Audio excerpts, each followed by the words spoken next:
সাবেক সেনাপ্রধান জেনারেল আজিজ আহমেদের উপর যুক্তরাষ্ট্রের নিষেধাজ্ঞার বিষয়টি রাজনৈতিক অঙ্গনে অনেকটা ঝটিকা ঝড়ের মতো বেশ আলোচনা হচ্ছে। বিরোধীরা সরকারের দুর্নীতির সমালোচনা করার পথ পেয়েছে। সরকারের মন্ত্রীরা এই নিয়ে প্রতিক্রিয়া দিলেও তাদের মনোভাব বোঝা যায়নি। সঙ্গত কারণে এই প্রশ্ন, আওয়ামী লীগ আসলে কি ভাবছে এই নিষেধাজ্ঞা নিয়ে? প্রথমে আমার দেখতে হবে ক্ষমতাসীন দলের নেতাদের সঙ্গে কথা বলে আঁচ করা যাচ্ছে পাত্তা দেয়া না দেয়ার দোলাচলে দলটি। আওয়ামী লীগের অনেকেই বিষয়টিকে এতটা গুরুত্ব দিতে চাইছে না। তারা মনে করেন নির্বাচনের পর সরকার এখন অনেকটাই স্থিতিশীল। এই অবস্থায় সাবেক একজন সেনাপ্রধানের বিরুদ্ধে মার্কিন নিষেধাজ্ঞা সরকারের উপর কোনো প্রভাব ফেলবে না।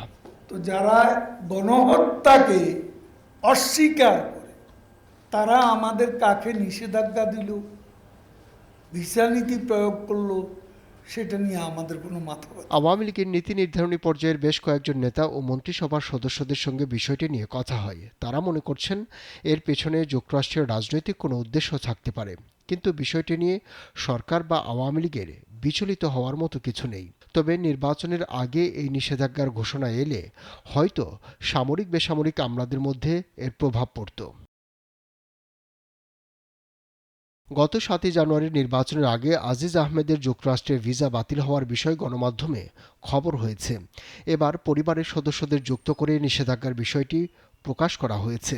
ফলে এটিকে আচমকা কোনো মার্কিন তৎপরতা বা চেষ্টা হিসেবে দেখার প্রয়োজন নেই।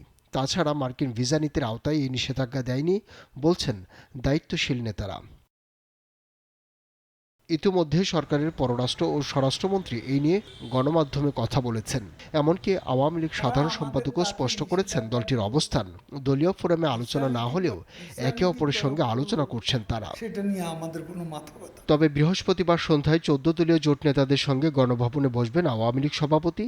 সেখানে বিষয়টি নিয়ে আলোচনা হতে পারে এমন ধারণাও দিয়েছেন আওয়ামী লীগ নেতারা।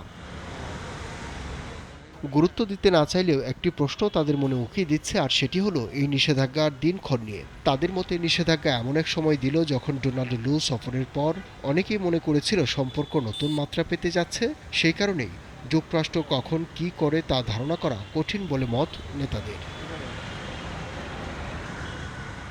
তবে বিশ্লেষকদের অনেকেই মনে করেন এই নিষেধাজ্ঞা বাংলাদেশ ইস্যুতে যুক্তরাষ্ট্রের জন্য নিরাপদ বহির্গমন বা সেফ এক্সিট।